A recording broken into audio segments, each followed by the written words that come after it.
ஏங்க உங்களுக்கு ஒரு லெட்டர் வந்திருக்கு. லெட்டரா? எனக்கா? யார் எழுதிருக்காங்க? பிரிச்சு படிச்சு பார்த்தா தானங்க தெரியும். படிச்சு பாருங்க. ஐயோ எனக்கு படிக்க தெரியாதுங்க, கொஞ்சம் படிச்சு காட்டுங்க. பார்த்தா படிச்ச பொண்ணு மாதிரி இருக்கீங்க, படிக்க தெரியாதுன்றீங்களே. ஐயோ நிஜமாவே எனக்கு படிக்க தெரியாதுங்க, கொஞ்சம் படிச்சு காட்டுங்க. உண்மையாவா? படிப்பேன், அப்புறம் கிண்டல் பண்ண கூடாது. சரிங்க.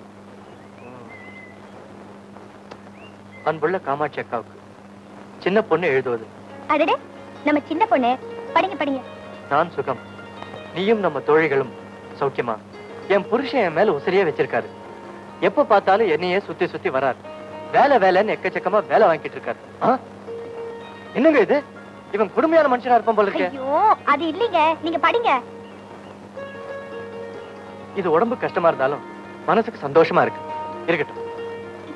ஏன்னா இங்க குடும்ப பொறுப்பெல்லாம் என் கையில தான் இருக்கு. அக்கா, இப்பவும் நான் 4 மாசமா குளியாம இருக்கேன். 4 மாசமாவா? என்னங்க இது? யாராவது பக்கத்துல எப்படிங்க போவாங்க? அந்த ஊர்ல அவ்வளவு தண்ணி கஷ்டமா? ஐயோ அது இல்லீங்க, நீங்க மேல படிங்க. உங்க மாமா, உங்க அம்மா, நம்ம ஸ்நேகிதிங்க எல்லாரையும் கேட்டதாக சொல்லவும். நம்ம ஊர் சின்ன போஸ்ட் மாஸ்டர் எப்படி இருக்காரு? அந்த ஆளுக்கு கல்யாணம் ஆயிடுச்சா? அந்த உமனா மூஞ்சியே எவ கட்டிக்குவா? நல்ல வேளை நீ என்ன காப்பாத்திட்ட. இல்லன்னா அந்த அனாதையோட அனாதையா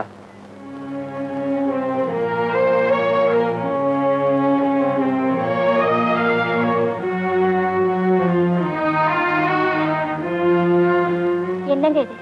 சின்ன பொண்ணை பத்தி தெரியாதா? அது ஒரு பைத்தியம், ஏதோ கிறுக்கு இருக்கு.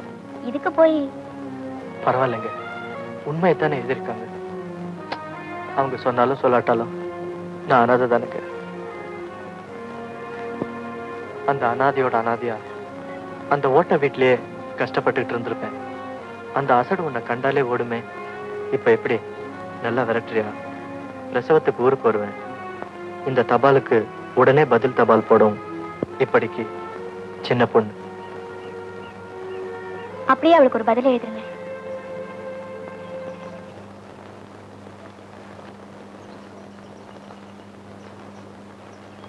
சொல்லுங்க. அன்புள்ள சின்ன பொண்ணுக்கு காமாட்சி எழுதியது. இப்பவும் இங்க எல்லாரும் சுகம். உன் சுகத்திற்கு பதில். நீ முழுகாம இருப்பது தெரிந்து ரொம்பவும் சந்தோஷப்பட்டேன். நீ வாயும் வயிறுமா இருக்கிறத பார்க்க எனக்கு ரொம்ப ஆசையா இருக்கு. உடம்பை பத்திரமாக பார்த்து கொள்ளவும். சின்ன போஸ்ட் மாஸ்டர் சௌக்கியமா இருக்காரு. உனக்கு அவரை பத்தி சரியா தெரியாம தப்பா எழுதியிருந்தேன். என்னங்க இது? இதெல்லாம் எதுக்கு எழுத சொல்றீங்க? நான் சொல்றதை எழுதுங்க. சரி சொல்லுங்க. இப்ப நான் அவரை சரியா புரிஞ்சுக்கிட்டேன். ஒரு நல்லவரை விளையாட்டுத்தனமா கஷ்டப்படுத்துறத நினைச்சாலே வருத்தமா இருக்கு. அவர்கிட்ட மன்னிப்பு கேட்கணும் தான் துடிக்கிறேன். ஆனா அவர் என்ன சொல்லுவாரோன்னு பயமா இருக்கு. நீ எழுதின மாதிரி அவர் ஒண்ணும் அனாதை இல்ல. எங்க மாமாவே சொல்லிடுச்சு. நானும் மாமாவும் எங்க அம்மாவும் இருக்கிற வரைக்கும் அவர் அனாதை இல்ல. எங்க குடும்பத்துல அவரும் ஒருத்தர். அதனால இனிமே இப்படி எழுதாத.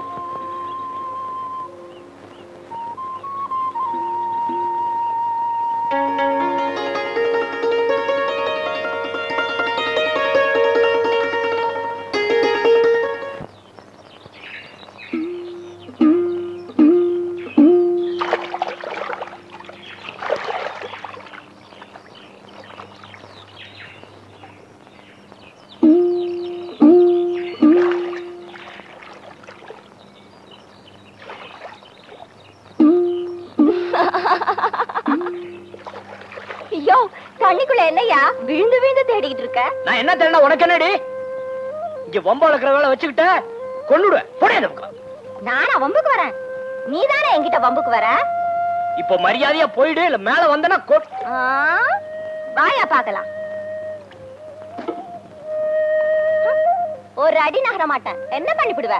வேணும்னா அன்னைக்கு வீசின மாதிரி இந்த கூடைய வீசி பாரு. வாயாண்ணா. ஐயோ அம்மா தாயே, அது விடுமா, அந்த வேட்டி எடுத்து கொடுமா. ஐயா இத அப்பவே சொல்லி இருக்கலாம்ல. இந்தா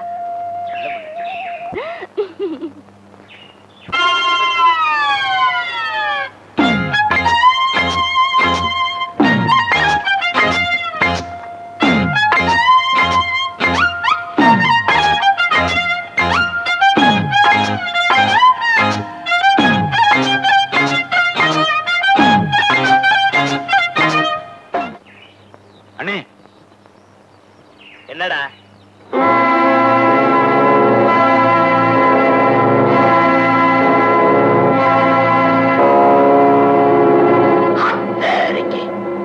அப்புறம் என்ன தாமதம்? நேரம் நன்னா இருக்கு, பேச ஆரம்பிச்சிட வேண்டியதானே. அப்ப தாம்பூரம் மாத்திக்கிடுவோம். அது வந்து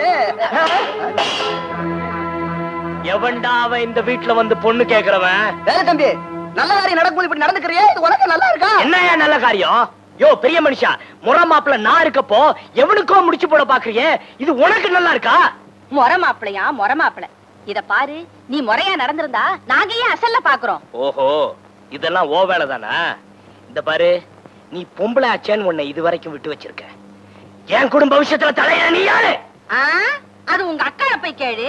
உதவி பெருத்தா உத்தரத்துக்கு ஆகுமா? ஆம்பளைன்னு சொல்லிட்டா மட்டும் போதாதுப்பா, நடந்து காட்டி இருக்கணும்.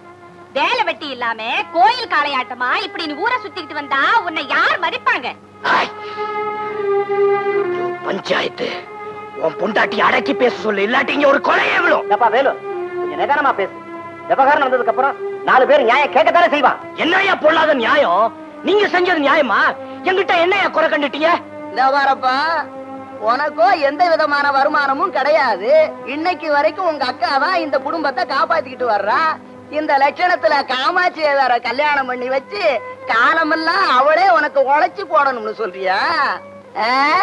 இதெல்லாம் சொன்னா உனக்கு கோபம் பொத்துக்கிட்டு வந்துருது. அப்பா, இவ்வளவு நடந்த பிறகு நமக்கு இங்க என்ன வேலை? வாங்க போலாம்.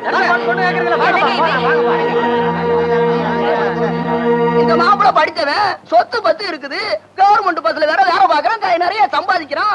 எவ்வளவு கஷ்டப்பட்டு இதை நாங்க ஏற்பாடு பண்ணோம்.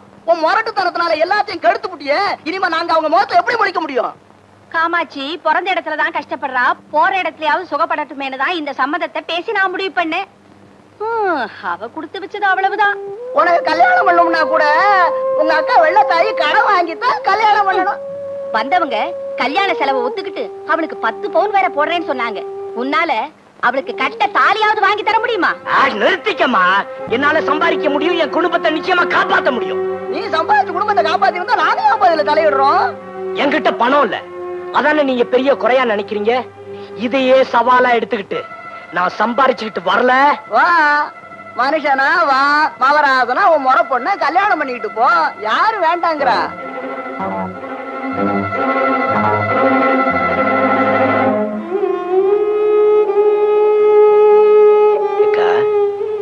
எல்லாரும் கூடி பேசிட்டாங்களே, நீ மட்டும் ஏங்கா பேசாம நிக்கிற? உன் பங்குக்கு நீ ஏதாவது பேச வேண்டியதானே? ஓஹோ, மத்தவங்க எல்லாம் பேசுறப்போ நாமும் ஏன் வீணா பேசணும்னு இறக்கப்பட்டு விட்டுட்டியா? அக்கா, நான் உன்னை கும்பிடுற சாமியா நினைச்சனே. பெத்தவங்க யாருன்னு கூட எனக்கு தெரியாது, எல்லாமே நீயாதான் இருந்த. ஆனா இன்னைக்கு உனக்கு பணம் பெருசா போயிடுச்சுல. இந்த தம்பிய கேடு கட்டு போனாலும் போகட்டும், ஆனா மக மட்டும் நல்லா இருக்கணும்னு நினைச்சிட்டல்ல. பெத்த பாசத்துக்கு முன்னால வளர்த்த பாசம் தோத்து போயிடுச்சுக்கா. எப்படியோ என்ன ஒதுக்கி தள்ளி அனாதையா ஆக்கிட்டீங்க. எனக்குன்னு பேச யார் இருக்காங்க? பரவாயில்லக்கா, பரவாயில்ல. பணம் இல்லைன்னா பணம் கூட அவனை மதிக்காதுன்னு இப்போதான் தெரிஞ்சுக்கிட்டேன். எப்படியோ நீ எல்லாம் நல்லா இருந்தீங்கன்னா சரி. நல்லா இருக்கு, நல்லா இருக்கு.